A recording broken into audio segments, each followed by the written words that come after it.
Baik, kita lanjutkan materi dari segmen sebelumnya. Pada segmen 2 ini kita akan melanjutkan pembahasan T-observasi dan koreksi medan utama dari modul Q3 untuk anomali geomagnetik. Ini berkaitan dengan koreksi medan utama atau koreksi medan regional sebagaimana yang dijelaskan di segmen sebelumnya. Ya, untuk kesinambungan pembahasan kita coba tunjukkan beberapa slide dari slide sebelumnya atau dari segmen sebelumnya.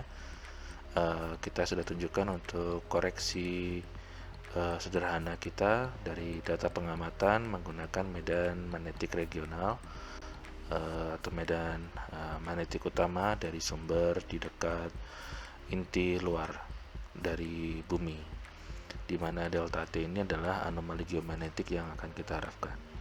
Sementara di pengolahan data geomagnetik dari praktikum sederhana kita berkaitan dengan medan magnetik induksi, kita akan coba cakup pembahasan sampai ke variasi harian yang di buku textbook mungkin detail dari koreksi variasi harian tidak disampaikan di sini. Untuk itu kita pada segmen ini akan membahas berkaitan dengan koreksi regional terlebih dahulu.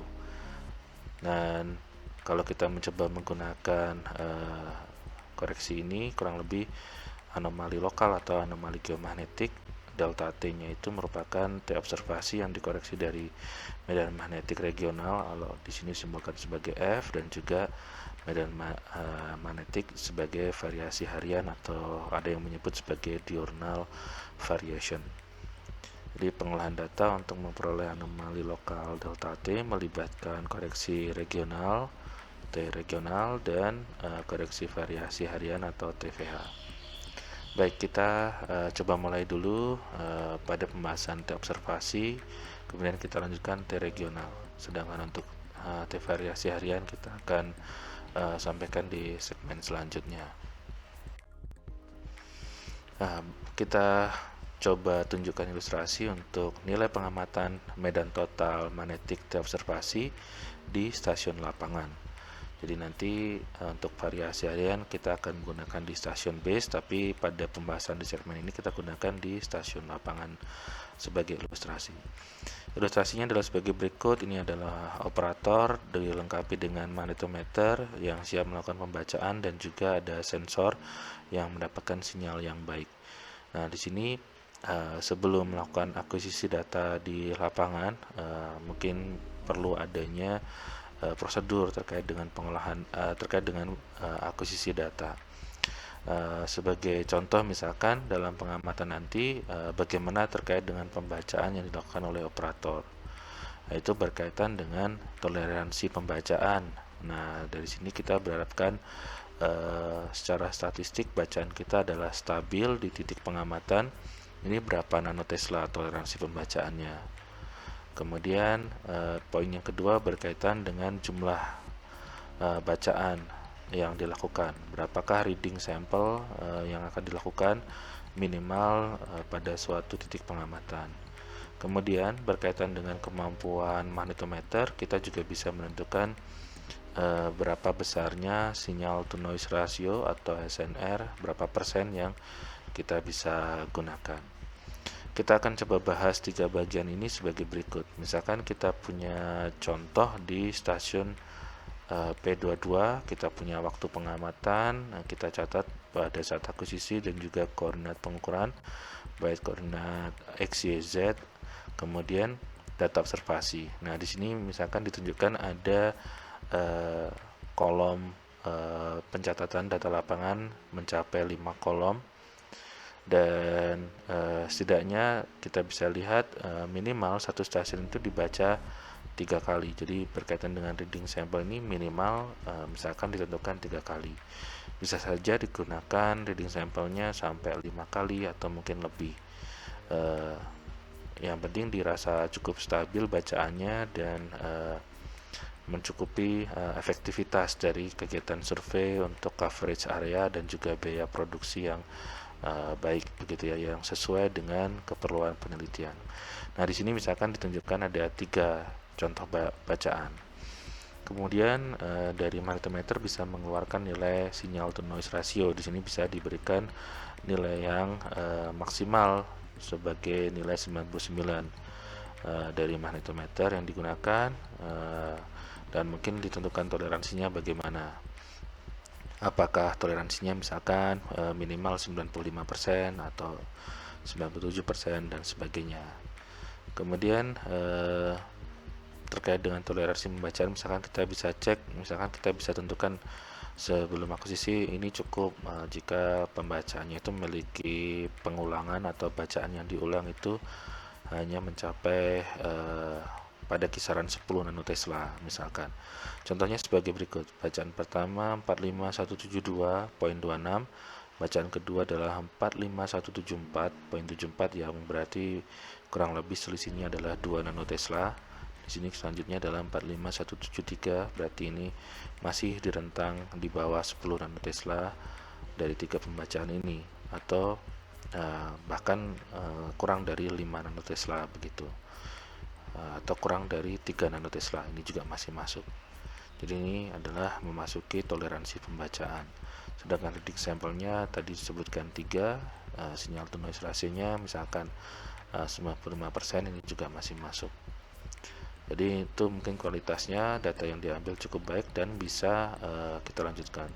Nah, terkait dengan ilustrasi tadi dilanjutkan di titik selanjutnya begitu ya. Nah, terkait dengan ilustrasi arah panah ini, beberapa ada yang menggunakan pengamatan itu 3 titik atau 3 pembacaan ini pada posisi yang sama untuk menunjukkan bacaannya adalah stabil, tidak terpengaruh benda-benda magnetik yang kecil atau yang kuat di sekitarnya. Artinya di sini mungkin tidak ada magnet, besi atau gangguan elektromagnetik lainnya seperti kabel, handphone atau apapun. Ini cukup baik dari toleransi yang kita gunakan. Tapi ada juga yang menggunakan strategi minimal dengan 5 pembacaan, di mana pembacaan pertama pada titik pusat ini kemudian bergeser sekitar 1 meter ke kiri, ke kanan, ke belakang, ke depan, kurang lebih seperti itu untuk T1 sampai T5 pada setiap pembacaan. Tapi ada juga yang cukup berada diam seperti ini untuk beberapa pembacaan. Kalau kita coba lihat contoh yang lain, misalkan di sini kita lihat ada pembacaan, mungkin ini cukup stabil ya untuk yang stasiun P23. Ini kurang lebih 44972, ini juga 44972, kemudian 4977 ini turun atau naik 5 nanotesla, dan kita coba cek ternyata sinyal to noise ratio-nya berkurang 1%. Kemudian dicek lagi yang keempat 44978, ini masih di kisaran 99, dan secara total ini masih di bawah 10 nanotesla. Jadi kurang lebih kita bisa gunakan pemilihan, misalkan jika hanya menggunakan yang 99 berarti data ini akan tidak digunakan. Kemudian ada contoh lagi yang lain, misalkan di stasiun P25 di sini 44934, 44934, 44933, di sini 44934. Jadi kurang lebih meskipun di sini ada 4 bacaan, bacaannya ini relatif stabil semua, bahkan kurang dari kisaran 2 nanotesla untuk toleransi pembacaan, meskipun sinyal to noise ratio-nya ada yang fluktuatif sedikit dari 99, 98, 99 kembali ke 97. Nah, beberapa contoh yang mungkin cukup bagus, kita bisa cek pembacaan dengan sinyal to noise ratio yang rendah di P30.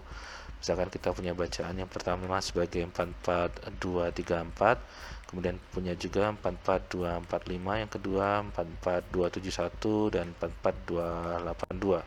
Kalau dibandingkan nilai di sini 34 langsung ke 45, berarti 44234 sampai 44245 ini selisih sekitar 11 ya, sekitar 11 nanotesla.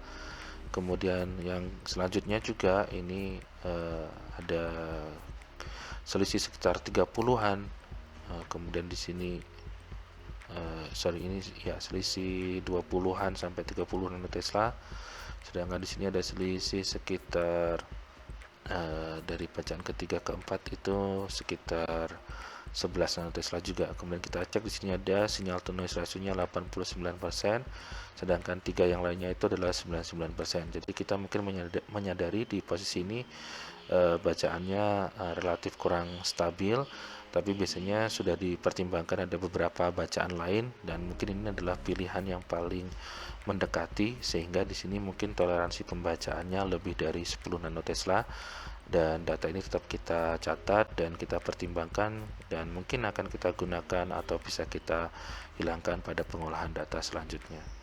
Nah, selain itu kita bisa melakukan pengolahan data dari 3 sampel bacaan untuk satu stasiun ini dengan melakukan rata-rata pembacaan, atau kalau bacaannya cukup stabil kita bisa gunakan salah satu nilainya. Kalau di sini kita gunakan nilai rata-ratanya dari pengolahan data ini. Kita asumsikan data yang ada di sini semuanya adalah data yang akan dilakukan pengolahan data atau yang dirata-ratakan. Kalau misalnya kita mau lebih ketat, misalkan 98 ini akan kita hilangkan, berarti kita akan menggunakan 3, kemudian yang ini misalkan kita hilangkan, misalkan yang ini juga kita hilangkan, itu juga bisa.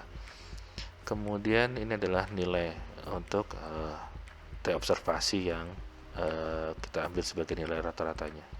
Dan ini adalah rata-rata dari sinyal to noise ratio yang maksimal adalah 99, sedangkan kurang dari 99 itu